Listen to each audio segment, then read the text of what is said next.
Bab 381. Nama, CEO berbahaya penulis, Ni. Darcy, plus matikan mengatur ulang. Dia menoleh dan tiba-tiba bertanya, Ketua Kiao, Rao, apakah Anda melakukan sesuatu yang istimewa baru-baru ini? Perilaku khusus. Kiao Guanli berpikir, ini terlalu istimewa. Dia meminta saya untuk membuat villa taman beberapa hari yang lalu. Saya pikir dia menyukai villa itu dan tidak peduli, jadi saya memberinya kunci. Villa taman, sadar akan kuncinya. Qin Muci terus bertanya, di mana villa itu? Di dekat Resort Sisi, grup villa yang baru dikembangkan oleh Rui Hua diperkirakan akan dijual bulan depan. Setelah memikirkannya, Qin Muci menoleh ke Ni Seng dan berkata, lihat menyiapkan villa untukku. Siapa saja orang-orangnya sekarang? Ya, Inggris, terlambat. Setelah makan malam, Dr. Jason mengunjungi dan mendiagnosis Siatong. Dia menanyakan beberapa pertanyaan seperti biasa dan meresepkan obat untuknya. Kali ini, obatnya sepertinya berbeda dari masa lalu. Tapi Siatong tidak bisa membedakannya. Di dalam kamar, Gu Haoran masuk dengan secangkir susu hangat. Dia sedang duduk di samping tempat tidur membaca buku, sementara tablet putih ada di meja samping tempat tidur tanpa bergerak. Dia mengerutkan kening, melangkah maju dan meletakkan susunya. Mengapa kamu belum minum obatnya? Dia bertanya. Siatong membalik halaman buku, sekarang tidak mau makan. Siatong, dia merendahkan suaranya. Memahami bahwa dia tidak bahagia, Siatong hanya bisa dengan enggan mengambil obatnya, sepanjang susu akan menelan pil ke dalam perutnya. Wajahnya melembut, dia menyentuh kepalanya dan berkata, ambil obat yang bagus, dan kamu akan sembuh. Siatong meraih cangkir susu, sedikit tertekan, tapi menurutku penyakitku sudah sembuh. Setelah setahun detoksifikasi, saya tidak pernah lagi kecanduan narkoba, dan bengkak di wajah saya sudah hilang. Tidak ada depresi di Amerika. Orang-orang jauh lebih ceria. Saya rasa saya tidak perlu minum obat lagi. Setelah jeda, dia merendahkan suaranya. Selain itu, setiap kali saya meminum obat ini, saya merasa mengantuk dan mengantuk. Saya tidak energi. Saya selalu tidak bahagia. Soalnya, saya bangun dari tidur kemarin, dan saya sudah tiba di Inggris dari Tiongkok. Saya makan malam dan harus tidur lagi. Aku menghabiskan sebagian besar waktuku dalam mimpiku. Membosankan sekali. Dia mencengkeram selimut dan menjadi sangat tertekan hingga dia marah. Mendengar ucapannya, ekspresi wajahnya sedikit tidak wajar. Bagaimana bisa sesulit itu? Berapa banyak pekerja kantoran yang tidak punya waktu untuk tidur? Apakah Anda masih merasa tidak puas ketika Anda sudah cukup tidur setiap hari? Tangannya memainkan rambut yang rontok dari pipinya. Begitu kukunya menyentuh kulitnya yang berminyak, dia ingin terus menjelajah. Dengan kaku, dia meletakkan kembali tangannya, berusaha memuluskan pernapasan yang tidak teratur itu. Siatong menutupi kepalanya dengan selimut dan menghela nafas. Sepertinya aku belum puas. Dia melepas sepatunya untuknya. Baiklah, tidurlah yang nyenyak. Bangunlah besok, aku akan mengajakmu berkeliling. Pedesaan di sekitar sini indah. Kamu akan menyukainya, benarkah? Siatong menunjukkan wajahnya dari selimut, dan matanya penuh harap. Tentu saja, bagaimana aku bisa berbohong padamu? Baiklah, dia berkata dengan gembira, jika ada kesejahteraan yang baik, maka saya akan patuh dan pergi tidur. Dia mematikan lampu untuknya. Selamat malam. Selamat malam. Ruang tamu lantai pertama, Kiao Rao bekerja keras mengepel lantai. Karena ini hari pertama saya datang ke sini, Gu Haoran belum sempat mempekerjakan pembantu. Jadi dia, perawat kecil, yang datang bersamanya, secara spontan mengambil alih pekerjaan sebagai pembantu. Itu sebabnya, dia meremas pelipisnya, tak berdaya. Kenapa dia merasa telah melakukan kesalahan besar dengan mempertahankannya? Saat ini, terdapat lapisan air tebal di lantai kayu ruang tamunya yang cenderung membanjiri gunung emas. Dan teman sekelas perawat kecil kami dengan terengah-engah mengambil seember air dari dapur dan siap menuangkannya ke lantai. Dia buru-buru menghentikan aksi cipratannya, alisnya berkerut, apa yang kamu lakukan? Kiao Rao sangat senang dengan senyumannya, mengepel lantai.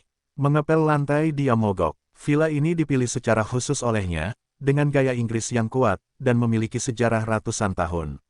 Dia hanya ingin dia mengalami kehidupan Inggris yang sebenarnya. Sekarang ia memiliki sejarah 100 tahun, semua isinya secara alami, antik. Meskipun itu adalah lantai kayu biasa di rumah, tidak ada yang akan mengambil air dan menuangkannya. Terlebih lagi, penuh dengan cita rasa retro. Bagaimana dia bisa menghancurkannya seperti ini? Begitukah caramu mengepel lantai di rumah? Dia diam dan marah. Saya tidak mengepel lantai di rumah. Kiao Rao Rao hanya ingin lepas landas, dan berhenti tepat waktu. Untungnya, saya hampir mengungkapkan identitas saya. Dalam omelannya, dia salah menundukkan kepalanya, maaf. Lupakan saja. Gu Haoran melepaskannya dan duduk di sofa, keluarkan semua air, lalu keringkan lantai. Keluar dari hadapanku setelah kamu selesai. Jangan biarkan aku melihatmu. Kiao Rao membersihkan air di lantai ruang tamu dengan perut kosong. Saat dia membersihkan lantai terakhir, dia pingsan. Dulunya Nona Qianjin, dia benar-benar tidak memiliki kekuatan. Dia tiba-tiba merasa sedih dan ingin menangis. Sambil terisak-isak setiap hari membersihkan kamarnya, pembantu laundry Floret sungguh hebat. Setelah pulang, dia harus memberinya kenaikan gaji. Saat ini, Gu Haoran sedang duduk di sofa, melihat ke bawah dengan tenang melalui majalah keuangan. Dia memiringkan wajahnya, cahaya dari hidung mancungnya lurus ke bawah, mengembun di dagu membentuk fokus, rambut patah berserakan di dahi, dagu melengkung sempurna. Hidung dan mata indah ini sama indahnya dengan beberapa tahun lalu. Sadar akan tatapan mata perawat kecil itu, dia menoleh dan berkata, "Kenapa kamu belum pergi?" Kiao Rao Rao meraih kain itu dan berpura-pura bodoh, ini belum selesai. Dia tidak senang dan tidak memaksa untuk mengusirnya.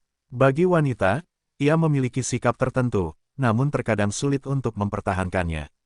Tanpa diduga, perawat kecil itu sedikit tidak cerdas, jadi dia datang dan cemberut dengan bingung, kenapa kamu selalu membaca buku seperti itu? Ada simbol dan grafik di mana-mana. Tidakkah itu mengganggumu? Laki-laki lain yang mempunyai hobi yang sama dengannya, bingung. Novel romantis, komik, dan yang lebih parahnya lagi, kamu bisa membaca koran, gosip dan berita sosial. Adakah yang lebih menarik dari yang penuh simbol dan grafik ini? Bukan. Orang-orang ini, yang satu lebih aneh dari yang lain. Dia merasa tak tertahankan, letakkan kain lap itu, kamu bisa keluar. Tapi aku sangat lapar. Kiao Rao Rao duduk di sofa di sampingnya, Xiao Ranran, apakah ada yang bisa dimakan di sini? Pada waktu makan malam, sebagai perawat, dia tidak bisa hadir. Setelah makan malam, dia sibuk mengepel dan menggosok lantai. Setelah gelisah sepanjang malam, dia benar-benar lapar.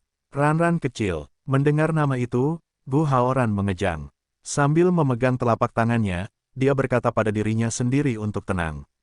Jangan menjadi gadis kecil. Sambil membalik bukunya, dia menunjuk ke dapur tanpa ekspresi, temukan sesuatu untuk dimakan sendiri. Bagus. Kiao Rao Rao tersenyum, dan kucing itu menabrak dapur. Akhirnya bisa makan, dia lapar banget. Setelah beberapa saat, dia membawa semangkuk penuh nasi dan sayuran dan berlari ke arahnya. Letakkan makanan di atas meja teh, dan dia berjongkok di samping meja teh, cara makan lain yang aneh. Gu Haoran menatapnya ketika dia sedang membaca buku. Dia tidak mengerti perilakunya. Meja makan Ming Ming ada di dekatnya. Dia bisa meletakkan makanannya di atas meja, lalu duduk di kursi dan menikmati makanan dengan sangat nyaman. Mengapa Anda harus lari ke sofa, berjongkok di dekat meja teh dan mengambil makanan seperti anjing kecil? Anjing, memikirkan istilah ini, mulutnya tanpa sadar terangkat. Gadis itu banyak bicara. Ketika dia selesai membaca majalah, siap mengganti majalah lain, dia terus berkata. Meskipun dia diam-diam melihat majalah itu, sepasang orang yang jelas-jelas tidak memperhatikan maksudnya, tapi dia sudah bisa berbicara. Dari musim semi hingga musim dingin, dari berita hingga serial TV dan novel. Dalam perjalanan, dia tidur siang. Ketika dia bangun, dia masih bersenang-senang dan mengobrol dengan gembira. Itu membuatnya merasa bersalah. Jadi ketika dia mengobrol dengannya lagi, dia dengan santai mengatakan, untuk menunjukkan bahwa dia mendengarkan. Faktanya, cuacanya sangat mendung. Saya tidak tahu apa yang dia lakukan. Setelah membaca majalah dan beberapa dokumen, dia sedikit lelah. Dia mengusap alisnya dan berencana naik ke atas untuk tidur. Dia tidak tahu harus berkata apa, tiba-tiba dengan sangat penasaran bertanya, Ran kecil, kamu masih ingat objek ciuman pertamamu? Dia mengerutkan kening dan jelas tidak ingin membicarakan privasi. Aku tidak ingat, katanya dingin. Apakah kamu ingin tahu siapa orang itu? Apakah ini ilusi? Kenapa dia berpikir dia tiba-tiba menjadi sangat gugup? Saya tidak mau. Dia menambahkan, dia sepertinya tidak ingat siapa ciuman pertama itu. Setelah kematian saudara perempuannya, dia sudah lama berada dalam kekacauan dan mempunyai terlalu banyak jenis pacar. Saat itu, idenya masih sederhana. Bagaimanapun, cintanya telah mati, sama seperti orang lain. Dan wajah pacar pertama juga sangat kabur, dia bahkan terlalu malas untuk berpikir. Oh, Kiao Rao mencibir dan menundukkan kepalanya. Sayang sekali, ekspresinya enggan. Dia tidak peduli, meletakkan buku itu, aku naik ke atas untuk istirahat, kamu juga tidur lebih awal. Kamu masih sibuk besok, bagus. Kiao Rao segera berdiri tegak, menunjukkan senyuman standar yang cemerlang, seolah-olah pada saat itu tiba-tiba, tidak ada hal seperti itu. Sayang, tahukah kamu, aku melakukan hal-hal yang lebih memalukan daripada kamu ketika aku masih kecil. Ada apa? Pernahkah kamu melihat kisah tentang kecantikan tidur? Kecantikan tidur telah tertidur selama ratusan tahun tanpa bangun. Sang pangeran mendatanginya dan akhirnya membangunkannya dengan ciuman. Betapa romantis dan hangatnya katamu. Lalu kapan saya masih muda, saya bertanya-tanya apakah ciuman memiliki kekuatan magis. Lalu ketika saya pergi tidur di siang hari, ketika guru taman kanak-kanak tidak memperhatikan, saya diam-diam mencium anak laki-laki tercantik di kelas. Akibatnya, dia tidak melakukannya. Aku tidak bangun, aku depresi dan sedih untuk waktu yang lama. Tanpa sadar, Kiao Rao mengingat hari itu di rumah sakit sekolah dan percakapannya. Faktanya, insiden pencurian ciuman putri tidur masih memiliki tindak lanjut perkembangannya. Dia tidak memberi tahu sayang bahwa Kiao Rao benar-benar anak kecil yang sensitif dan tekun. Tanpa diduga karena ciuman, di hati. Dan kemudian diam-diam mengkhawatirkan anak laki-laki itu, hampir 10 tahun. Sayangnya, dia tidak melakukannya tahu apapun. Tapi senang sendirian. Kaisar Seng, Qin Muci duduk di sofa, terlihat murung. 2 hari telah berlalu, namun masih belum ada Gu Haoran dan Xiatong. Hatinya, sangat bingung, sangat bingung. Seiring berjalannya waktu, rasa panik semakin hari semakin meningkat. Amnesia Xiatong sangat buruk sebelumnya. Dia benar-benar takut ketika dia menemukannya suatu hari nanti, semuanya sudah terlambat. Bang, ada ketukan di luar pintu. Dia menahan ekspresinya dan berkata, masuk. Yang masuk adalah Niseng, Musao, telah menemukan pembeli villa itu. Siapa ini? Dia tidak menutup matanya selama 2 hari. Bahkan ketika dia berbicara, suaranya tidak serak seperti suaranya sendiri. Dia menyerahkan setumpuk informasi kepadanya, saya menemukan bahwa villa ini telah dipindahkan ke seorang pria bernama Jianming beberapa hari yang lalu. Dan Nona Kiao Rao yang menangani prosedur pemindahan. Jianming, melihat gambar familiar ini, Qin Muci samar-samar mengingat sesuatu. Ya, dia ingat pria ini adalah asisten Gu Haoran dan selalu bekerja bersamanya. Dia membawakan villa untuk Kiao Rao. Mengapa? Dan, Niseng menambahkan, dikatakan bahwa Jianming menerbitkan informasi rekrutmen tentang perekrutan dokter dan perawat swasta 2 minggu lalu. Karena pekerjaannya tidak melelahkan dan gajinya sangat tinggi, banyak orang yang melamarnya. Tapi anehnya masalah ini tidak diselesaikan pada akhirnya. Banyak orang masih meragukan keaslian informasi rekrutmen ini. Perekrutan dokter dan perawat swasta, tidak ada habisnya, kirim villa. Qin Muci menutup informasinya, dia sepertinya sudah mengetahuinya keluar. Tidak ada keraguan bahwa sejak Jianming merilis berita perekrutan, dia seharusnya dirawat oleh Gu Haoran untuk mencarikan perawat untuk Xiatong. Pada akhirnya, alasan tidak menyelesaikan masalah ini adalah karena dia menerima suap dari seseorang dan ingin membantu seseorang melewati pintu belakang. Dan uang suap ini juga kaya raya, ternyata villa taman. Semua hal dipertimbangkan bersama-sama, sekarang Kiao Rao seharusnya bergabung dengan keluarga Gu atas nama seorang perawat, dan pergi ke tempat yang tidak diketahui, bersama Gu Haoran dan Xiatong. Namun, dia tidak tahu mengapa Kiao Rao melakukannya. Dia tidak ada hubungannya dengan dirinya sendiri, Gu Haoran dan Xiatong. Dia bisa menghindari perselingkuhan itu. Kenapa dia harus terlibat? Bukankah begitu? Dia bersandar di sofa dan mengusap pelipisnya. Dia sakit kepala. Gadis itu tidak ingin menyempurnakan dirinya dan Xiatong, memutuskan untuk mengejar Gu Haoran dengan tubuhnya, membujuknya untuk melepaskan. Dia terjerat, segala sesuatunya tampak semakin menyusahkan. Setelah tinggal di villa taman ini selama hampir seminggu, Xia Tong lambat laun menjadi terbiasa. Mungkin karena jauh dari pusat kota, penduduk di sini sangat menganggur. Tidak ada ketegangan yang serba cepat, semuanya menenangkan dan damai. Tidak ada keraguan bahwa ini adalah tanah suci untuk penyembuhan. Terlihat bahwa pada awalnya ia juga meluangkan waktu untuk memilih dengan cermat. Tampaknya semuanya selaras, tapi itu hanya sepertinya. Tidak ada yang bisa melihat betapa tajam dan bergolaknya gelombang yang akan muncul di bawah air yang tenang. Tidak ada yang tahu bahwa Xia Tong, yang terlihat kemerahan dan terlihat semakin baik, tidak begitu baik. Akhir-akhir ini, dia merasa sangat aneh dan ingatannya menjadi semakin kabur. Misalnya, ketika dia membuat sarapan di pagi hari, dia ingat dengan jelas bahwa ada garam di dalam bubur seafood, tapi rasanya jarang. Meskipun dia masih sangat ingin makan semangkuk bubur utuh, dia juga memiliki nafsu makan yang baik, tetapi Xia Tong tahu bahwa dia sebenarnya sangat sulit untuk makan.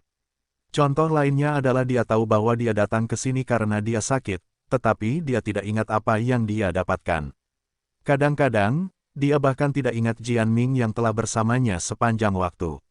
Banyak hal yang sama, saya ingat kapan hal itu terjadi, tetapi setelah melangkah lebih jauh, dia merasa sangat tidak jelas dan bingung.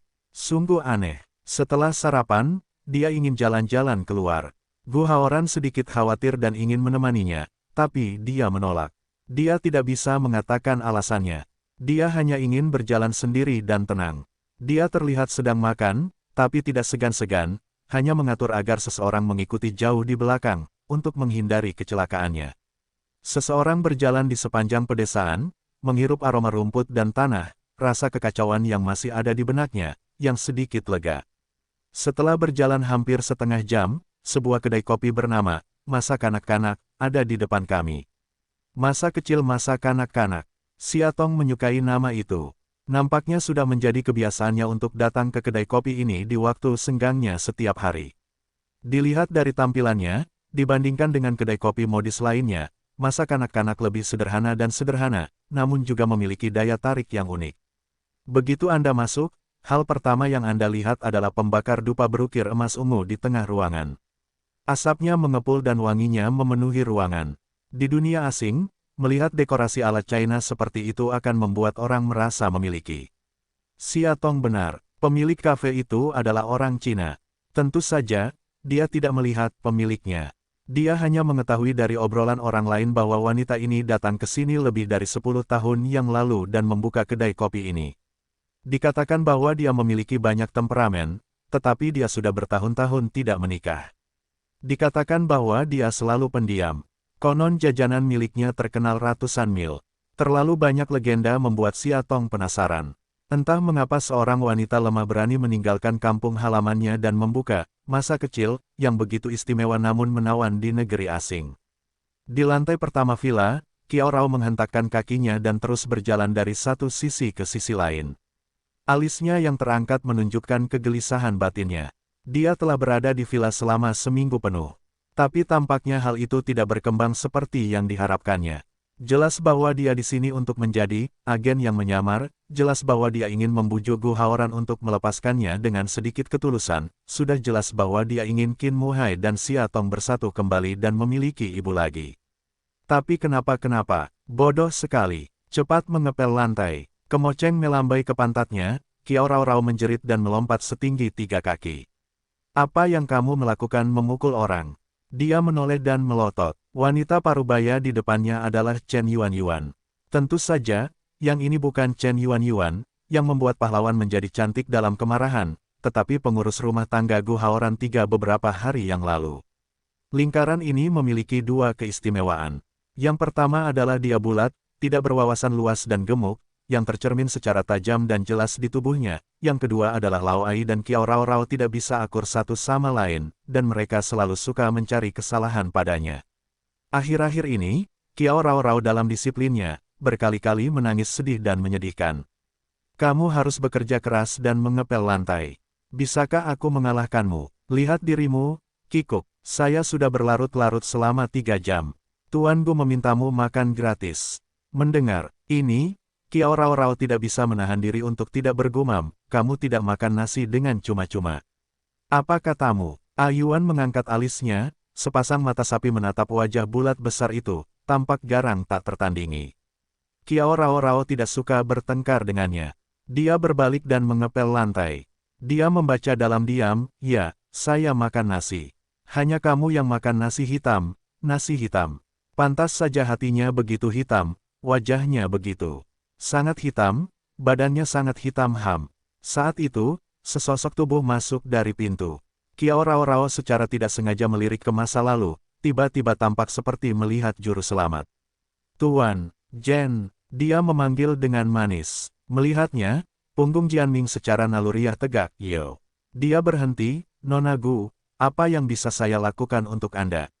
Nadanya sangat sopan, beri dia 10 keberanian, dan dia tidak berani mengabaikan putri pemilik properti Ruihua.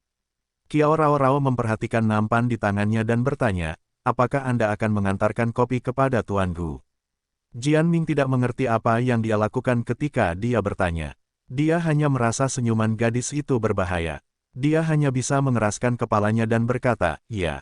Kiao Rao segera meletakkan kain pel, maju ke depan, tersanjung dan berkata, berikan padaku, aku akan mengirimkannya ke Tuan Gu. Di belakangnya terdengar raungan Yuan, Gu Haoran, kamu seret tanah untukku sebelum kamu pergi. Kiao Rao memandang Yuan di belakangnya dengan dilema dan menatap Jianming. Dia segera mengerti, baiklah, tolong Nona Gu. Tubuh punggung Kiao Rao, oh juga. Tuan Jen, suara Yuan jelas melembut, lihat tempat ini, jelas milik Xiao Rantuo. Pewarna kecil, bersenandung, apa yang terjadi dengan momentum mengaum dan meludahinya. Kiao Rao menoleh ke belakang dan terus meminta maaf, Bibi Yuan, maafkan aku. Saya harus mengantarkan kopi ini untuk Tuan Gu. Saya akan merepotkanmu di sini. Bibi Yuan, Chen Yuan terlihat jelek. Dia hanya beberapa tahun lebih tua dari gadis bau ini. Kapan kamu menjadi bibi? Dia terus menatap Jianming, berharap dia bisa membuat keputusan sendiri. Siapa yang mengira, pelayan Chen, tanah itu akan diserahkan kepadamu. Dan Ran adalah perawat Nona Xia. Dia hanya perlu merawat Nona Xia di masa depan. Sedangkan untuk pekerjaan mengepel dan membersihkan, kamu bisa mencari orang lain untuk melakukannya. Chen Yuan tiba-tiba melemah. Kiao Rao berbalik dan seluruh tubuhnya gemetar. Itu hanya sebuah kata hahaha. Sambil membawa kopi, Kiao Rao dengan hati-hati pergi ke pintu ruang kerja dan mengetuk pintu dengan sopan. Sampai terdengar suara dingin, masuk. Kiao Rao menarik napas dalam-dalam dan mendorong pintu masuk. Di dalam kamar, sangat sunyi. Di samping meja kayu solid berwarna merah anggur, Gu Haoran, yang mengenakan setelan buatan tangan, mengabdikan dirinya untuk berbisnis di buku catatannya. Lampu hijau menerpa wajah cantik bersudut, yang memiliki keanggunan yang tak terlukiskan. Kopimu. Kiao Rao meletakkan cangkir kopi di atas meja, lingkungan yang terlalu sepi membuat tindakannya tanpa sadar menjadi lembut. Dengan baik, dia menjawab dengan santai dan bahkan tidak mengangkat kepalanya. Dia sedikit putus asa. Wuzi berdiri di belakangnya, menatap punggungnya dengan bingung. Punggung pria berjas lurus dan lurus sehingga bisa mengintip garis tubuh di bawahnya, mulus dan sempurna. Setelan itu sangat cocok untuknya. Namun dalam benak Kiao Rao, yang paling membuatnya terkesan adalah sweter putih. Saat itu, ia mengenakan sweter berwarna putih, dengan rambut lembut dan temperamen bersih. Di antara semua anak laki-laki dengan ingus panjang di taman kanak-kanak, dia benar-benar istimewa. Saat itu, dia tidak tahu harus menyukai apa, hanya tahu bahwa dia sangat bahagia saat melihatnya.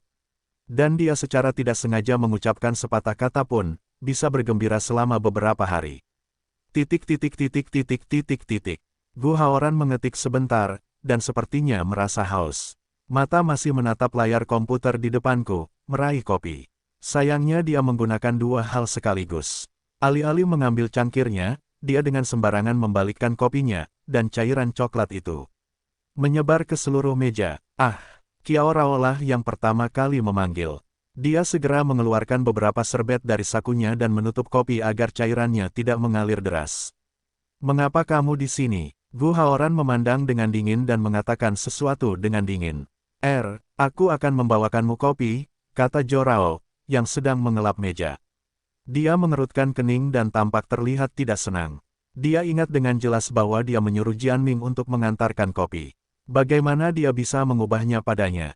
Saya merampok kopi Tuan Jen. Di matanya yang dingin, suaranya menjadi semakin pelan untuk dia.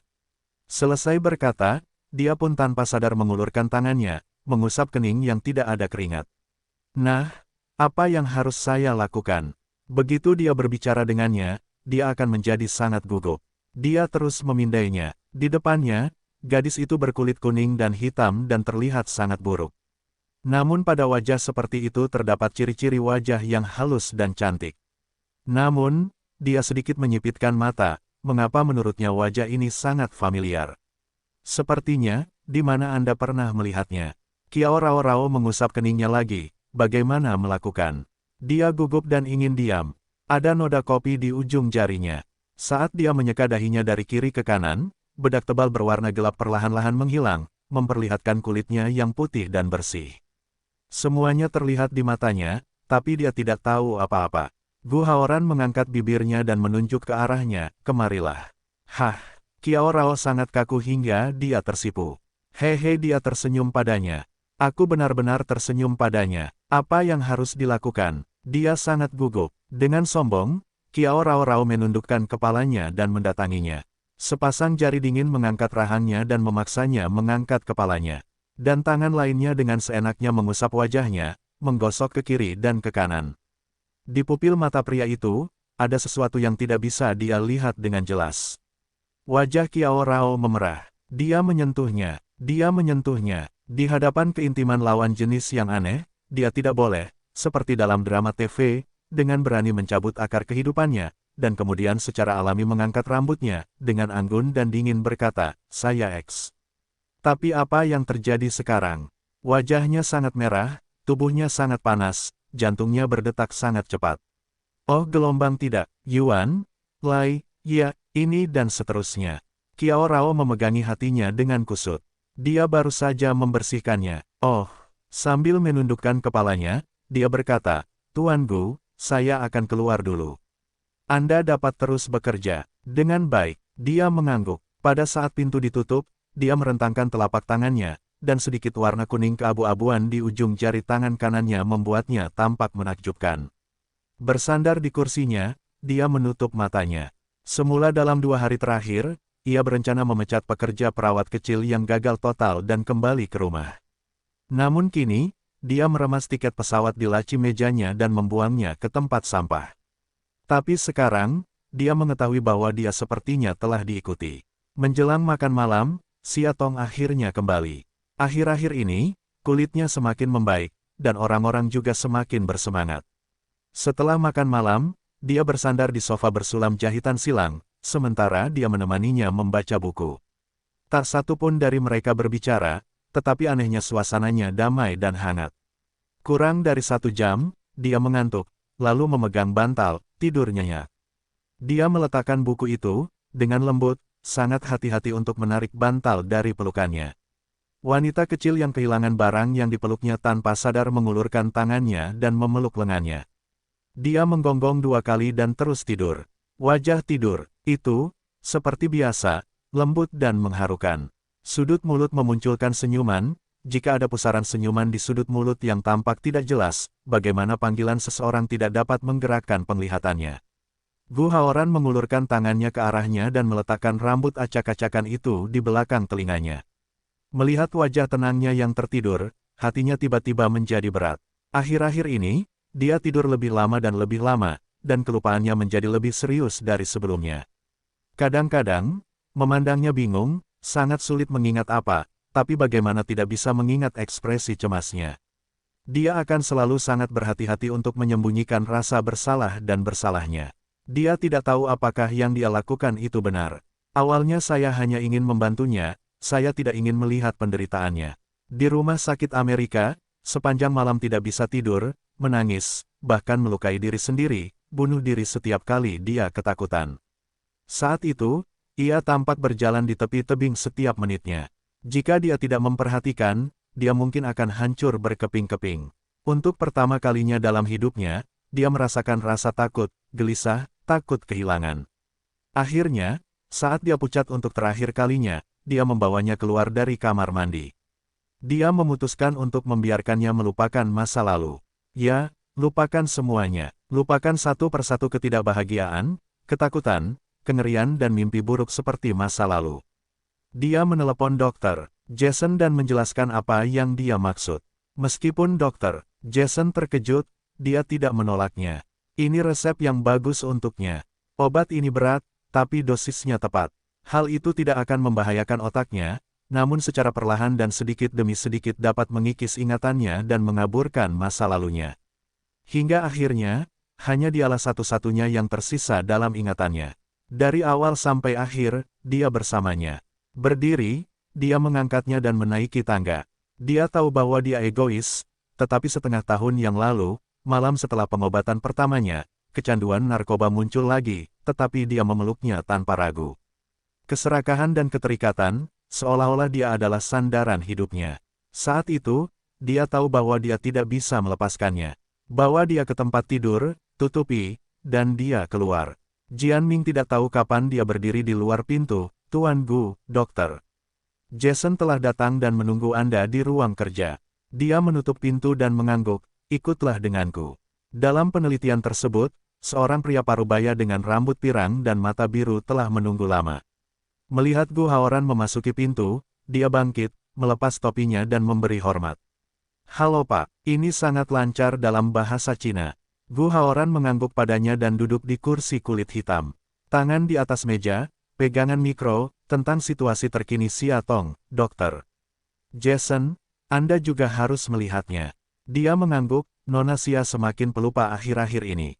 Tindakan dan reaksinya jauh lebih lambat dibandingkan orang normal. Mengapa dia mengerutkan kening? Saya ingat saya sudah memberitahu Anda dengan jelas bahwa setiap obat yang Anda resepkan tidak ada salahnya, tubuhnya.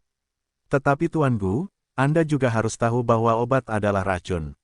Obat apapun tidak bisa 100% akurat, tidak membahayakan pasien. Faktanya, ketika Tuan Gu meminta saya untuk meresepkan obat antidepresan yang parah untuk menghancurkan ingatan Nona Sia, saya menasihati Anda. Gu Haoran mencibir, jadi Anda menyalahkan saya sekarang. Jason menundukkan kepalanya, saya tidak berani, hanya. Dia berhenti sejenak, saya pikir tubuh Nona Sia tampaknya memiliki ketahanan setelah meminum obat semacam ini dalam waktu yang lama, berusaha mencegah serbuan obat-obatan. Dalam melawan antibodi dan obat-obatan pada saat yang sama, tubuh akan mulai tampak lemah, lamban, mengantuk, pelupa, dan gejala lainnya. Gu Haoran memegang penanya dengan tatapan bermartabat. Jason berkata, situasinya berbeda sekarang, jadi pendapat saya adalah mendesak Tuan Gu untuk berhenti minum obat sesegera mungkin. Setelah setahun detoksifikasi dan dirawat di rumah sakit, kondisi Nona Sia sudah sangat lemah. Sekarang jika dia terus meminumnya, perjuangan di tubuhnya akan menjadi sengit. Saya khawatir dia tidak tahan. Saya khawatir hasil akhirnya akan lebih buruk. Petik 2. Di luar pintu, tidak ada yang memperhatikan sesosok tubuh kecil telah membeku sepenuhnya. Kiao Rao berjinjit, telinganya menempel di pelat pintu, tangannya memegang piring makanan ringan, sudah mengepal sedikit keringat. Dia bersumpah, dia tidak bermaksud menguping apapun. Dia telah melihatnya di ruang kerja, sangat senang ingin pergi ke dapur untuk mengiriminya makanan ringan, dan kemudian mencari kesempatan untuk berbicara dengannya. Siapa tahu baru saja berjalan ke pintu, mendengar dua kata Siatong. Kemudian dia menjadi penasaran dan tidak segera masuk. Dia hanya ingin menguping sebentar. Tapi lihat apa yang dia dengar. Antidepresan yang parah, kerusakan ingatan, antibodi tubuh, perlawanan terhadap obat, menjadi lemah. Semakin dia mendengarkan, semakin dia merasa kedinginan dan gemetar. Mengapa demikian? Dia memikirkan amnesia Siatong, rahasia Qin Mucai yang tiba-tiba, karena dia kehilangan ibunya dan diintimidasi oleh teman-teman sekelasnya, keluarga tidak bisa berkumpul. Semua ini bukan kecelakaan, tetapi seseorang yang sengaja menyebabkannya. Yang lebih mengerikan lagi adalah orang tersebut ternyata adalah seorang remaja yang diam-diam dia cintai selama 10 tahun ketika dia masih kecil. Mengapa demikian? Kiao Rao mundur 2 langkah, dan wajahnya menjadi pucat. Anak laki-laki yang suka memakai sweater putih, sangat bersih hingga tidak terlihat kotor apapun, akankah melakukan hal seperti itu? Dia tidak percaya. Apa yang harus kita lakukan sekarang? Dia mengepalkan nampan, menundukkan kepalanya untuk berpikir sejenak, berbalik dan segera meninggalkan tempat kejadian. Sekarang, yang paling harus dia lakukan adalah memberitahu Xia Tong tentang obatnya. Kalau tidak, Kiao Rao Rao benar-benar tidak bisa membayangkan akan jadi apa dia jika dia terus makan. Demensia atau kegilaan. Di ruang kerja, gara-gara percakapan tak menyenangkan ini, suasana menjadi kaku. Gu Haoran duduk di kursi, diam. Saat berada di kota A, ia ingin memanfaatkan kesempatan ini untuk datang ke Inggris. Hilangkan sepenuhnya ingatannya tentang bayangan pria itu. Biarkan dia menjadi miliknya. Namun pada akhirnya, dia tetap tidak bisa melakukannya. Dia memiliki antibodi di tubuhnya, mencoba menghentikan pengaruh obat terhadap dirinya. Penjelasan, dia tidak ingin kehilangan ingatannya, dia tidak ingin melupakannya. Dia mengepalkan tinjunya dan terlihat tenang. Dr. Jason berdiri dan berkata, saran saya sendiri adalah berhenti minum obat sekarang. Ini lebih baik untuk Nona Xia atau Tuan Gu. Kalau tidak, jika terus seperti ini, saya hanya takut pada Nona Xia. Jadi begitu, dia berdiri dengan pandangan samar, terima kasih, dokter. Saya akan memikirkan kata-kata Anda. Dr. Jason membuka mulutnya seolah ingin mengatakan sesuatu lagi, tapi dia berbalik, dengan sikap yang jelas tidak ingin dia bicarakan lagi, dan hanya bisa menelannya. Melihatnya pergi, Gu Haoran merasa sedikit lelah. Dia duduk dan diam-diam mengusap alisnya. Melihat Jian Ming masih di tempatnya, dia berkata, turun dulu. Ya, dia baru saja berbalik, tapi dihentikan oleh Gu Haoran, Jian Ming. Apalagi yang bisa saya bantu, Tuan Gu? Gu Haoran melepaskan tangannya di tengah alisnya, mengangkat kepalanya, dan matanya tertuju padanya. Apakah kamu tidak punya sesuatu untuk dijelaskan kepadaku? Dia bertanya, tiba-tiba tenggelam.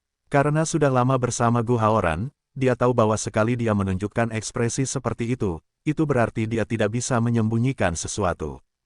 Tuan Gu, saat dia hendak membuka mulutnya, seorang wanita tiba-tiba muncul di pintu dan mengetuk pintu, dengan ekspresi gelisah di wajahnya. Pengurus rumah tangga Chen Yuan. Gu Haoran lah yang meletakkan alisnya di kursi dan berkata, ada apa?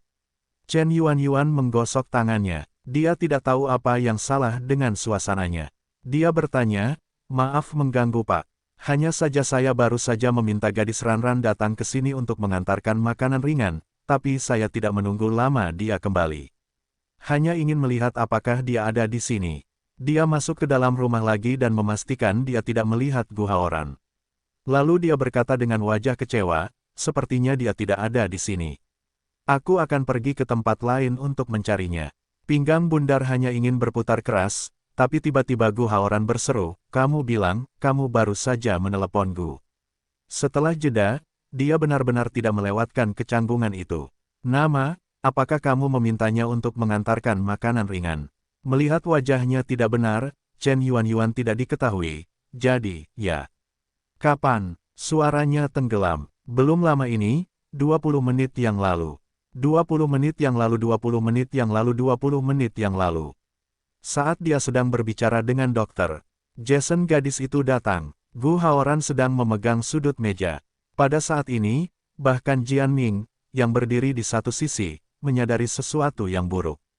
Akankah percakapan tadi bocor? Melihat dia keluar dari balik mejanya dan sedang terburu-buru untuk keluar, Jian Ming berkata, Tuan Gu, saya. Dia sedikit bersalah. Akunmu akan dihitung nanti. Dengan dingin menjatuhkan kalimat ini, dia keluar dari ruang kerja. Sambil memegang nampan, Kiao Rao Rao berjalan dengan gelisah sepanjang jalan, dan segera sampai ke kamar tidur Xia Tong. Dia menenangkan diri dan mendorong pintu masuk. Ruangan itu gelap, dan hanya ada nafas pendek di tempat yang sunyi, damai dan tenang. Kiao Rao Rao meletakkan nampan di sisi lemari, selangkah demi selangkah ke arahnya. Dia tidur sangat nyenyak, tidak menyadarinya, sudut mulutnya sedikit menekuk, seolah tenggelam dalam mimpi langka, tidak mau bangun. Semakin banyak Kiao Rao berjalan, semakin rumit jadinya. Dia seharusnya menyadari hal itu. Naik helikopter itu, dia juga seperti sarang di pelukannya, tidur nyenyak. Bahkan suara keras pesawat saat lepas landas tidak mengganggunya sama sekali. Lalu kelupaan, kebingungan, dan kelambanan. Xia Tong di sebuah kota, meski amnesia, namun penampilannya masih sangat normal. Dia lembut dan baik hati. Dia tidak segan-segan memberikan gaun pilihannya. Sejak dia datang ke Inggris, dia menjadi semakin berbeda. Dan dia bahkan tidak menyadarinya. Dia bodoh. Dia bodoh. Dia mengalami kecelakaan di bawah hidungnya, dan dia bahkan tidak menyadarinya. Dia benar-benar bersalah. Kiao Rao pergi ke samping tempat tidur, menunjukkan bahwa dia menggenggam bahunya dan mengguncangnya dengan lembut. Siatong, bangun, cepat bangun. Orang di tempat tidur hanya sedikit mengernyit dan tidak menanggapi. Kiao Rao sangat cemas sehingga dia duduk untuk waktu yang lama, menambah kekuatan gemetarnya. Siatong, ini aku Rao. Bangun, jangan tidur lagi. Dia tidak bangun, yang disebut antidepresan sangat kuat sehingga dia hampir tidak bisa merasakannya saat menggunakannya. Kiao Rao bahkan lebih bingung. Dia tidak berani menggunakan terlalu banyak energi, dan tidak berani berteriak terlalu keras, agar diperhatikan oleh orang lain. Setelah memikirkannya, dia mengulurkan tangan dan meraihnya di tengah kerumunan, menutup hidungnya pada saat yang sama. Siatong mengerutkan kening dalam tidurnya karena tiba-tiba mati lemas. Dadanya ingin menjadi sepasang tangan besar, nafas semakin lemah. Pengap sekali, pengap, jadi ingin muntah. Setahun yang lalu, ketika rasa kecanduan narkoba muncul kembali, dia merasa pusing. Tidak, dia duduk dengan keringat dingin. Tidak, dia tidak akan pernah mengalami mimpi buruk seperti hidup lagi, dia akan selalu sehat. Melihatnya bangun, Kiao Rao dengan bersemangat meraih bahunya. Siatong, ini aku. Apakah kamu sudah bangun? Perasaan terkejut hanya sesaat, karena dia segera mengetahui ada yang tidak beres dengan dirinya.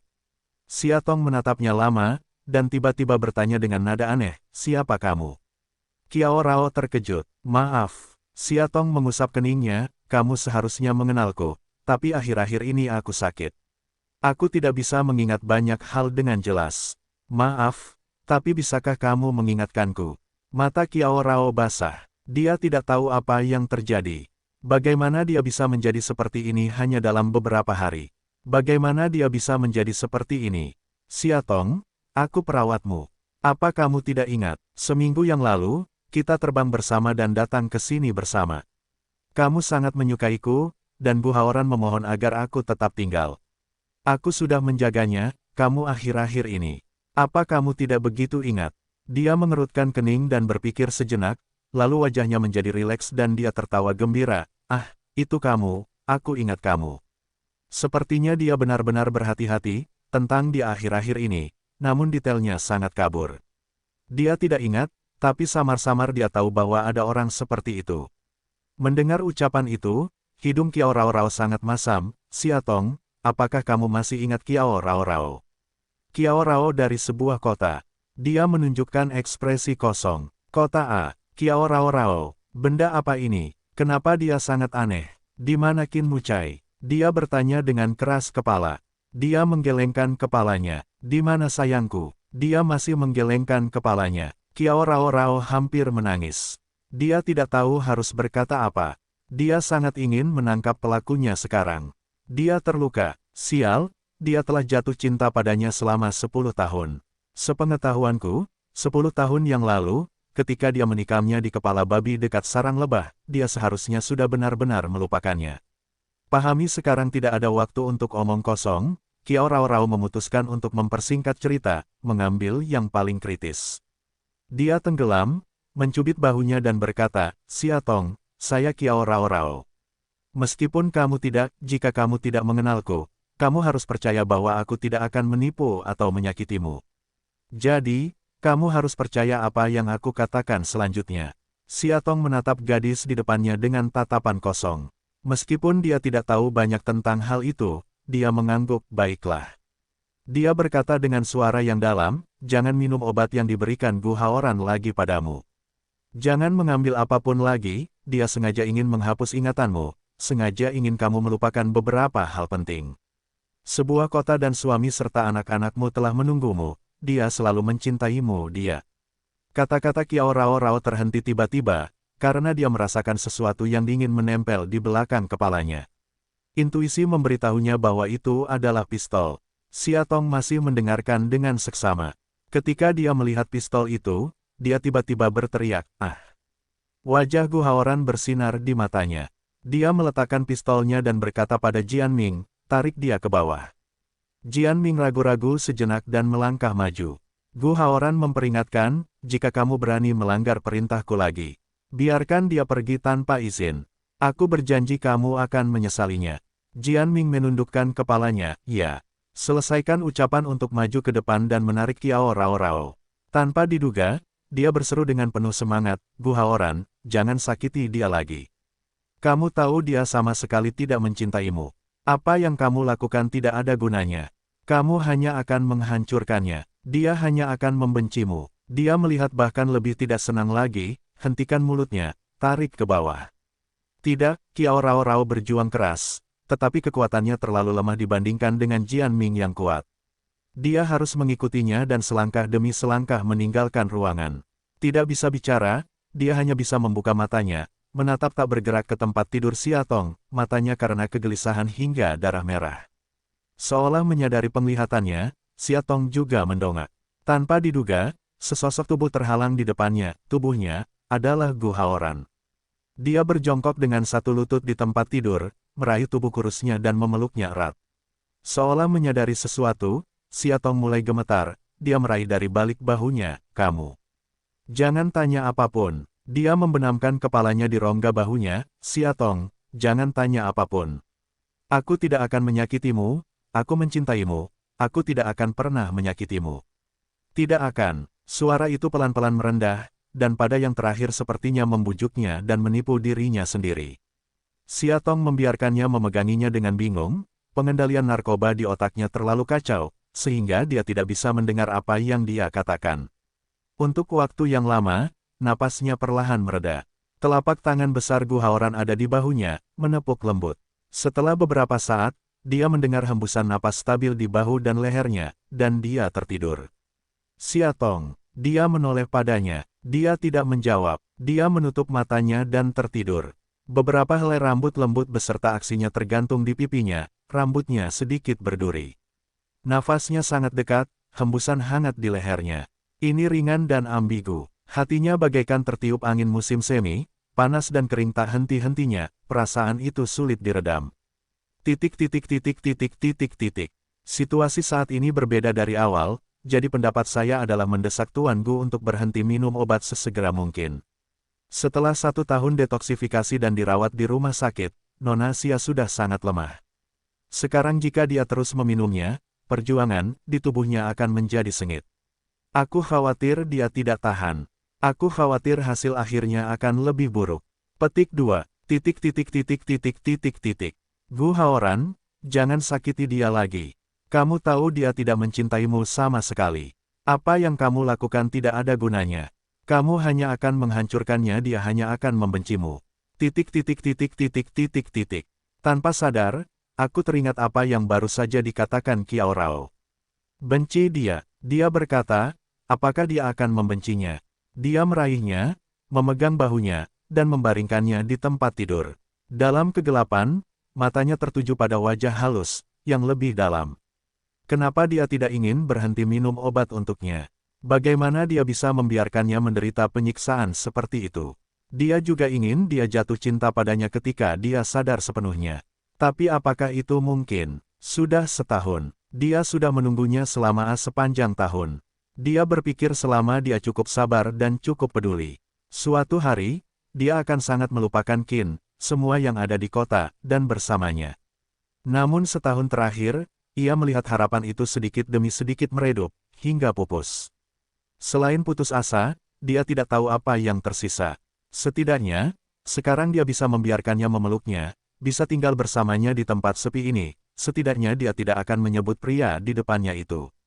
Cukup, tangannya, dengan keras kepala sampai ke dadanya, melepaskan ikatan dada yang menghalangi tombol mata. Dia membungkuk, bibirnya dekat ke pipinya. Katakan, apakah kamu akan jatuh cinta padaku di masa depan? Dia bertanya dengan suara rendah. Dia tidak sabar dengan wajah terbuka sebagian, yang sedang berbicara. Dalam mimpi itu, terdengar suara pelan, seolah menembus awan kabur, meminta janji padanya. Suara ini sangat familiar, tetapi perasaan dalam suara itu sangat aneh. Jika kamu tidak memiliki pria itu, apakah kamu akan jatuh cinta padaku? Dia mulai bertanya dengan nada rendah hati. Astaga, pria yang mana? Dia terlalu dekat, napas panas muncul di wajahnya, dia bingung dan lemah. Dia tidak lagi menunggu jawabannya.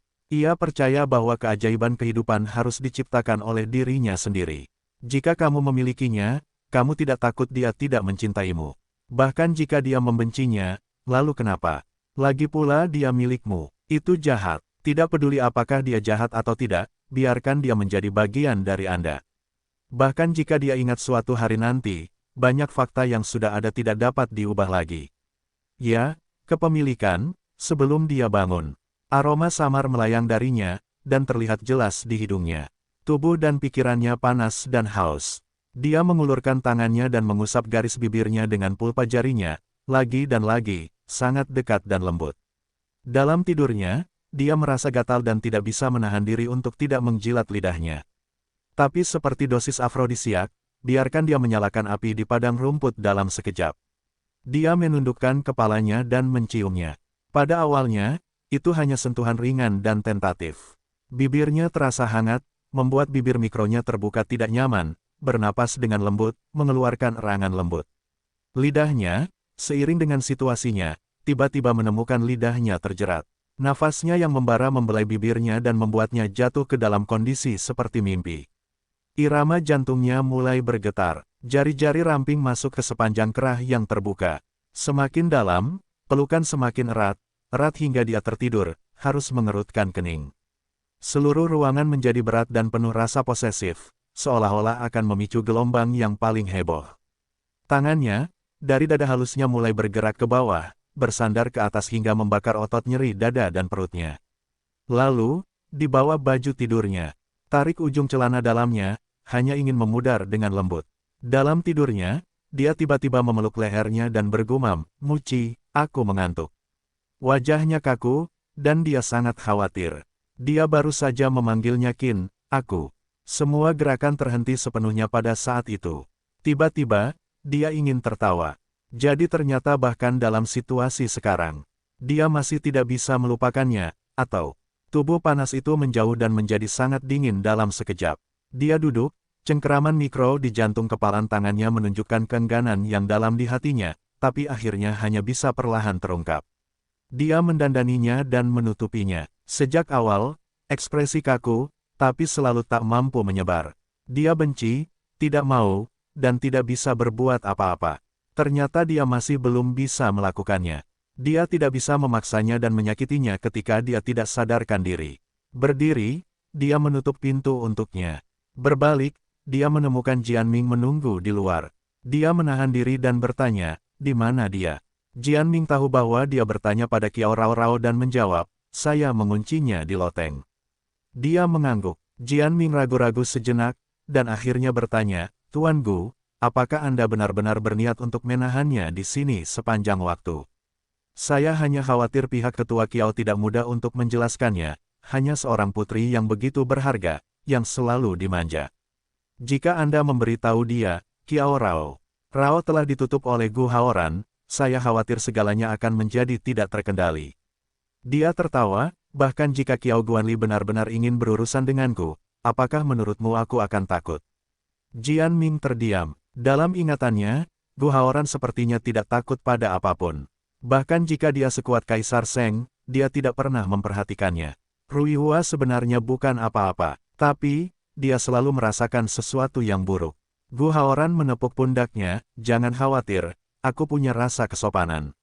Ayo pergi, ayo temui wanita muda itu sekarang.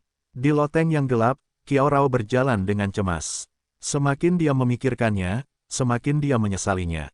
Kenapa dia begitu bodoh? Tepat ketika dia mengetahui rencana Gu Haoran, dia tidak boleh pergi ke Xiatong, sehingga dia mengejutkan Gu Haoran dan menangkapnya. Bagi Xiatong yang sekarang dalam keadaan kacau ini, meskipun dia tahu tentang obatnya, saya khawatir itu tidak membantu. Dengan dia dan dua wanita lemahnya, bagaimana mereka bisa melarikan diri? Dia harus menelepon Qin Mucai secara langsung untuk menyelamatkan orang. Sekarang dia diperkirakan gila di kota, mencari dirinya sendiri. Oh, dia sangat bodoh. Kiao Rao duduk di tempat tidur, bersandar pada wajah kecilnya, menyesalinya. Dalam kegelapan, terdengar suara kunci pintu terbuka. Kemudian sekelompok mata cerah menusuk ke dalam, secara naluriah, Kiao Rao berdiri. Ketika dia melihat orang-orang di ruangan itu, dia mulai menggemeretakkan giginya. Apa yang kamu lakukan di sini?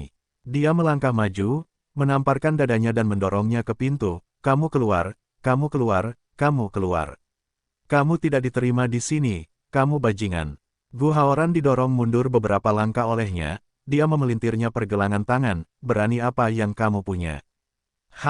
Lihat dorongan jangan berjalan dia, Kiao Rao dengan terengah-engah duduk di tempat tidur, merajuk. Gu Haoran mengedipkan mata ke arah Jian Ming di belakangnya, dan dia mundur. Dia meluruskan kerahnya yang telah dia garuk dan berkata dengan mantap, Ibu negara Tangtang Ruihua, yang berpura-pura menjadi perawat kecil, datang ke Inggris bersamaku. Saya benar-benar minta maaf karena telah bekerja begitu keras selama berhari-hari. Nada suaranya ironis. Kiao Rao membuka wajahnya dan mengabaikannya. Dia pergi ke jendela, melihat keluar malam dan berkata, saya datang untuk berbicara dengan Anda tentang syarat untuk melepaskan Anda.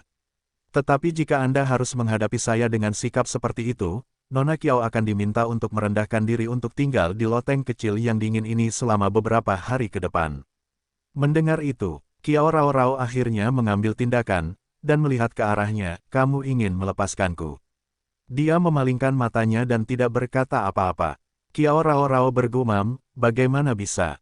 Bagaimana Anda bisa berbaik hati membiarkan saya pergi padahal Anda adalah iblis yang tidak segan-segan memberikan obat kepada orang lain untuk mencapai tujuan Anda. Petik 2. Dia bernapas sedikit tidak senang, dan tidak dapat menahannya. Kamu tidak ada hubungannya dengan semua ini. Anda adalah pihak ketiga yang tidak bersalah. Saya tidak ingin Anda terlibat. Aku bisa melepaskanmu, tapi... Dia terdiam, Kiao Rao bernapas dengan gugup.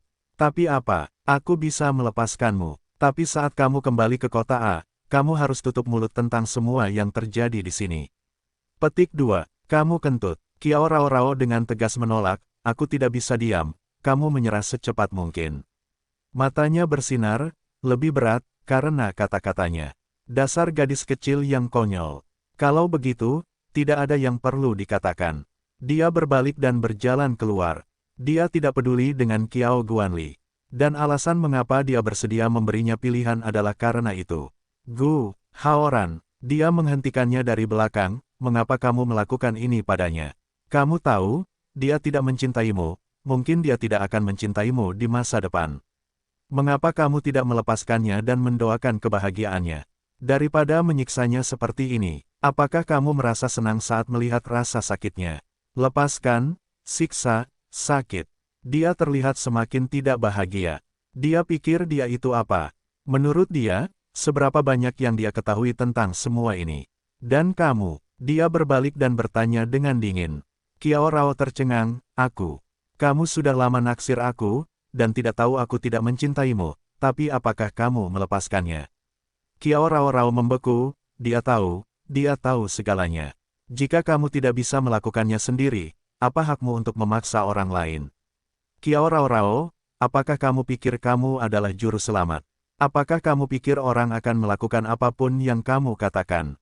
Jangan merasa benar sendiri di sana. Aku sudah melepaskannya sekali, dan hasilnya adalah tubuh yang dingin, katanya. Apa cinta sejati keluarga Qin? Murah? Selama kamu memiliki konflik kepentingan dengannya, dia tanpa ampun akan menyerahkanmu. Ini waktunya, aku tidak akan melepaskannya. Kiao Rao membuka mulutnya, dan banyak kata tersangkut di tenggorokannya. Dia berbalik dan berkata, istirahatlah yang baik. Aku tidak ingin menyakitimu, jadi jangan ganggu aku lagi. Begitu aku menemukan tempat lain, aku akan melepaskanmu. Pintu tertutup lama sekali, dan sepasang mata terbuka perlahan. Di bawah kelopak mata, jernih, acuh tak acuh, tanpa sedikit pun kekacauan. Siatong duduk dan mengusap pelipisnya. Melalui sinar bulan, dia menyapu kemeja samping tempat tidur, membuka laci kedua, dan mengeluarkan beberapa ramuan putih dari majalah yang sudah dicetak. Dia bangkit, pergi ke jendela dan melemparkannya ke bawah.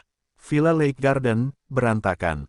Pria itu duduk di sofa, dengan janggut di wajahnya dan mata biru tua. Dia tampak sangat lelah. Dia telah tidur selama seminggu penuh tanpa tidur yang nyenyak.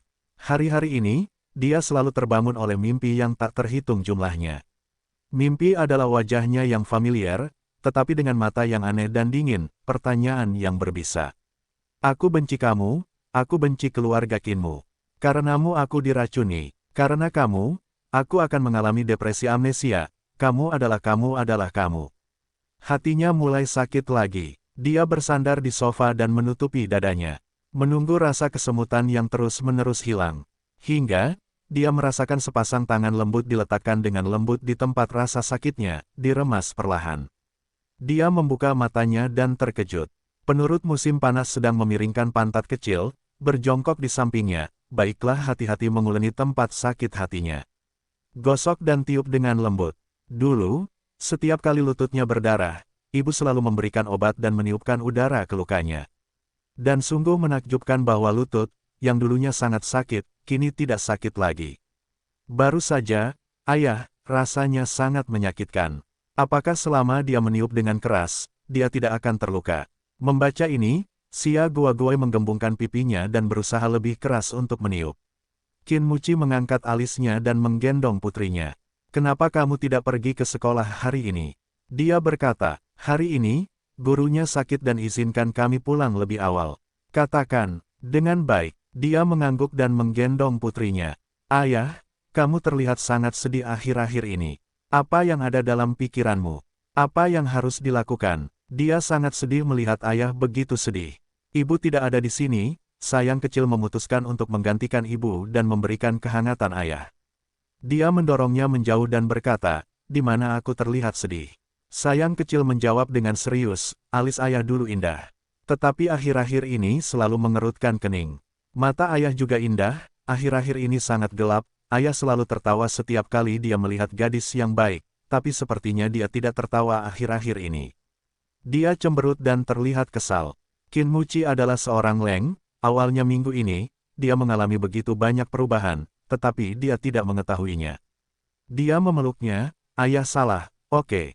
Musim panas dengan patuh mendengarkan ucapan, ekspresi wajah yang nyaman ini terungkap. Ulurkan tangan kecil yang lembut, tarik ke kiri dan ke kanan kedua sisi sudut mulutnya, tarik ke atas hingga terbuka, tarik senyuman lebar. Ayah, sebaiknya kamu melihatnya. Seolah sangat puas dengan mahakaryanya, dia cemberut dan mencium wajahnya. Wajahnya terasa hangat dan lembab. Dia ingin menghapusnya, tetapi dia berpura-pura marah, jangan dilap. Ya saya akan. Dia tersenyum tak berdaya. Saat itu, bel pintu berbunyi dari villa. Para pelayan bergegas membuka pintu, dan Niseng masuk dengan tampilan bermartabat. Sadar bahwa dia ingin mengatakan sesuatu, Qin Mucai menurunkannya dengan patuh, menyentuh kepalanya dan berkata, dengan patuh, naik ke atas dulu dan kerjakan pekerjaan rumahmu. Dia memegangi kaki celananya, sedikit enggan. Patuh, nadanya lembut, tapi wajahnya serius. Dalam setahun terakhir, dia telah tumbuh dewasa dan menjadi bijaksana. Ini tidak akan seperti tahun lalu, selalu melakukan sesuatu sesuai dengan temperamen Anda sendiri. Maka walaupun sangat enggan untuk menyerah, namun tetap enggan melepaskan, sebelum berangkat, namun jangan lupa memberi pahala. Ayah, aku ingin makan es krim. Setelah kamu menyelesaikan pekerjaan rumahmu, kamu pergi makan bersamaku. Dia menggelengkan kepalanya, oke. Ketika sosok kecil itu menghilang di tikungan, dia duduk dan bertanya, ada apa? Niseng tampak lega dan berkata, Musao, kami telah menemukan keberadaan Nona Xia. Apa? Dia mengangkat kepalanya dan bertanya dengan gugup, di mana itu? Kami melihat nama Tuan Gu di informasi imigrasi Inggris, seminggu yang lalu. Inggris, dia mengerutkan kening, ya, tapi untuk saat ini kami hanya bisa memastikan bahwa mereka ada di Inggris. Saya khawatir kita harus terus mencari tahu di kota dan sudut mana kita berada. Dia berdiri dan berkata, pesankan saya tiket ke London. Niseng tercengang, sekarang. Sekarang mereka hanya bisa memastikan Nona Xia ada di Inggris, dan mereka tidak tahu di mana dia berada. Bersikap gegabah ibarat mencari jarum di tumpukan jerami. Kini, pembangunan pusat penelitian obat tersebut sudah setengah selesai. Ini saat yang kritis. Qin banyak, aku tidak bisa melakukannya tampaknya. Dan dia begitu impulsif sehingga ingin segera pergi ke Inggris. Tentu saja, usahakan booking untuk malam ini, kalau tidak malam ini besok pagi, ujarnya. Singkatnya, saya harus naik pesawat dalam 12 jam. Titik. Tapi, Niseng juga ingin mengatakannya lagi, tapi Qin Mucai sepertinya sudah menebak pikirannya. Kamu tidak perlu menghentikanku, aku sudah memikirkannya dengan sangat jernih. Aku muak menunggu di sini seperti orang bodoh. Aku akan pergi kepadanya segera. Bahkan jika tidak ada petunjuk, bahkan jika itu adalah pencarian sudut demi sudut, seluruh Inggris akan dicari, aku akan pergi mencarinya sendiri. Nisengdun sebentar, akhirnya mengangguk, ya. Petik 2. Di rumah pedesaan, Inggris. Gu Haoran sedang duduk di meja makan sambil sarapan. Siatong turun dari lantai 2 dengan senyuman di wajahnya, seolah dia tidak ingat apa yang terjadi tadi malam. Selamat pagi. Dia tersenyum padanya. Dia mendongak untuk melihatnya, wajahnya tergelincir sesaat yang tidak wajar, mengapa bangun pagi-pagi sekali hari ini. Siatong meregangkan pinggangnya dan berkata, hari ini, ada makanan ringan baru dimasak. Kanak, 30 tamu teratas bisa mendapatkannya. Tentu saja, saya harus pergi lebih awal, atau saya akan dirampok. Jadi dia tahu. Berdiri, dia menutupi seluruh kerahnya, ketika dia mendekatinya, hatinya memancarkan sentuhan perlawanan ringan, tapi dia bersembunyi dengan sangat baik. Itu sarapan di rumah. Dia bertanya, yah, tidak lebih, kata Siatong. Aku akan kembali siang ini, dan aku akan memasak sendiri hari ini. Dengan baik, dia melihat sekeliling dan tiba-tiba bertanya dengan aneh, nama perawatnya adalah. Dia mengerutkan kening, pura-pura tidak mengingatnya. Gu Haoran mengingatkan, Kiao Rao Rao. Kenapa aku tidak melihatnya di pagi hari? Dia menjawab dengan cepat, karena pengetahuan profesional keperawatannya tidak mumpuni. Aku khawatir dia tidak bisa menjagamu, jadi dia telah dipecat. Perawatan baru akan datang dalam 2 hari. Oh, ya. Siatong berpikir dalam-dalam dan tidak memikirkan masalah ini untuk waktu yang lama, kalau begitu aku pergi dulu. Dia mengerutkan kening, selalu merasa bahwa dia tampak sedikit aneh, tetapi tidak bisa mengatakan apa yang aneh, hanya melepaskannya. Siatong keluar dari villa, ketika dadanya tersedot ke area udara yang luas, di antara jantungnya ini terasa sangat segar.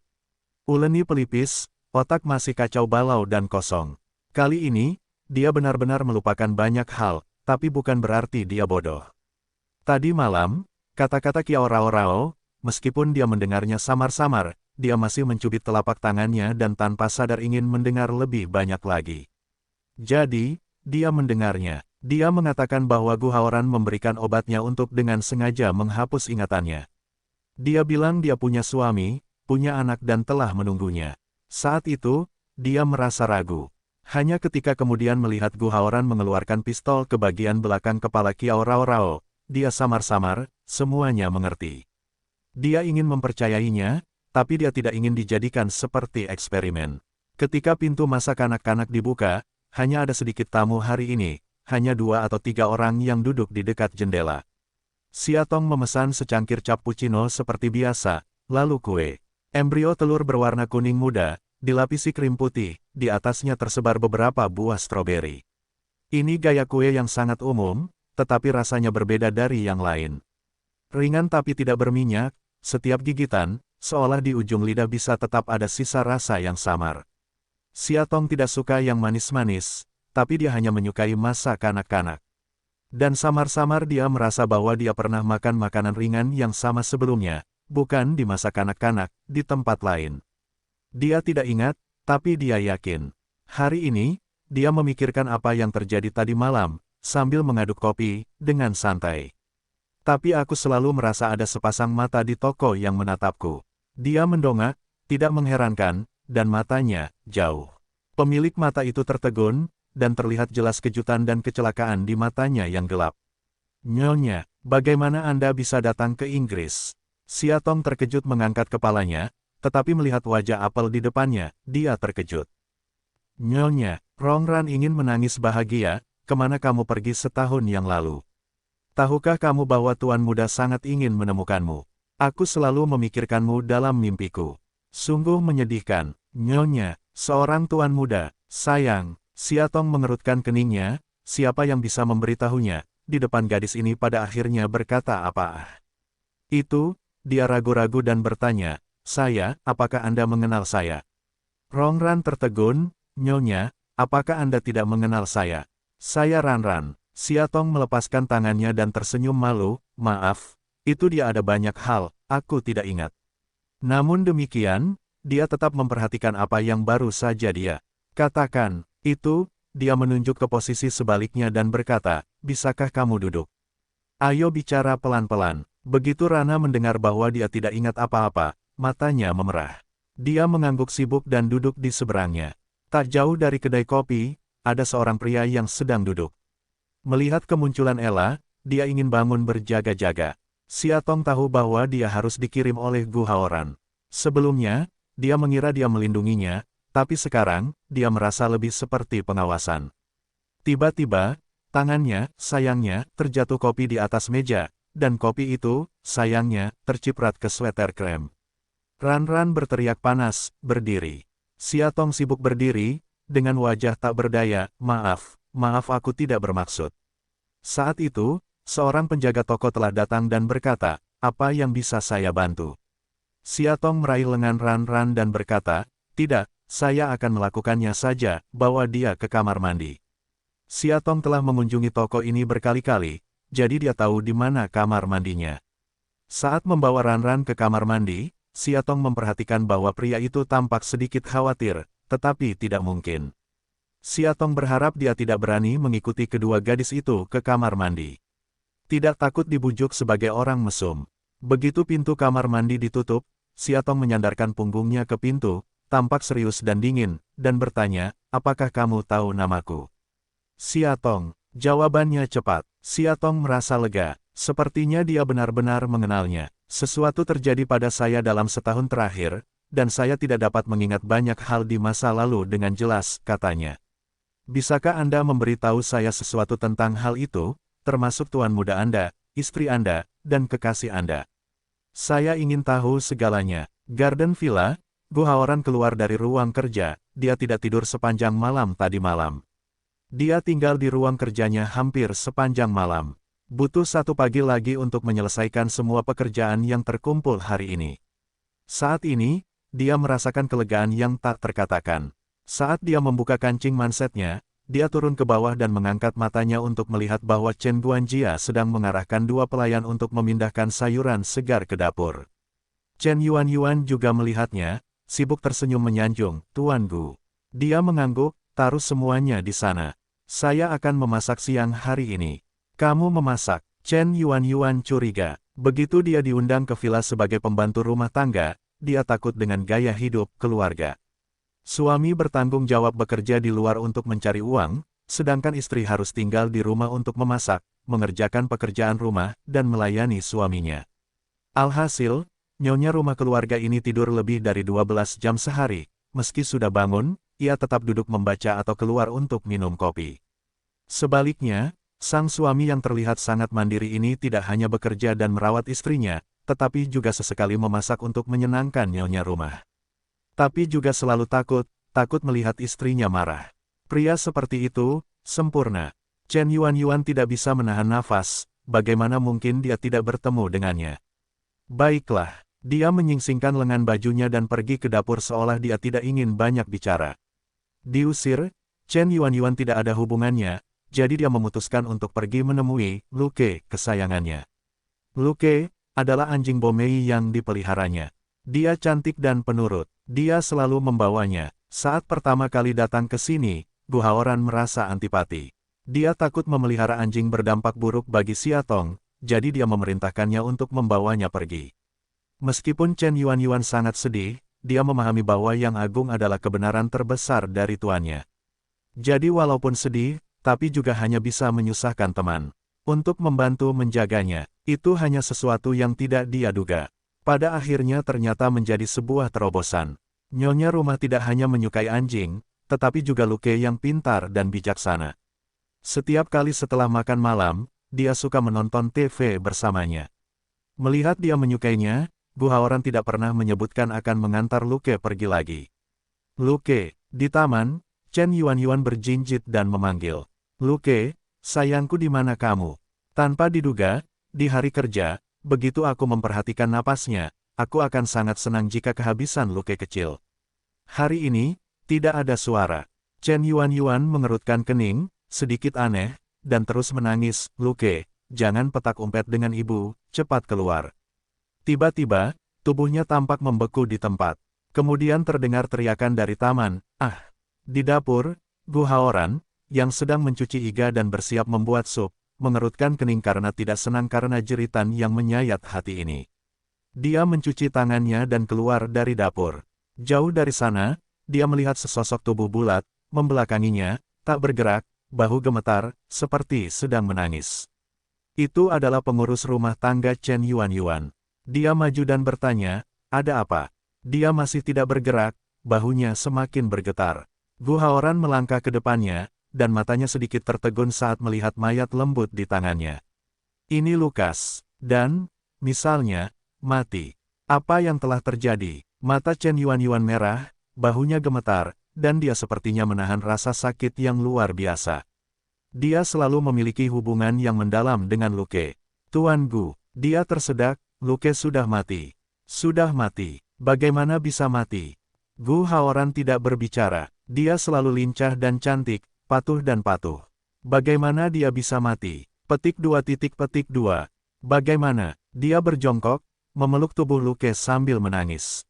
Mata Gu Haoran tertunduk, dan matanya yang tajam dan dalam membeku ketika dia melihat beberapa ramuan putih di rumput. Dia berjongkok, mengambilnya satu persatu, meletakkannya di telapak tangannya, dan melihatnya dengan cermat. Ternyata memang begitu.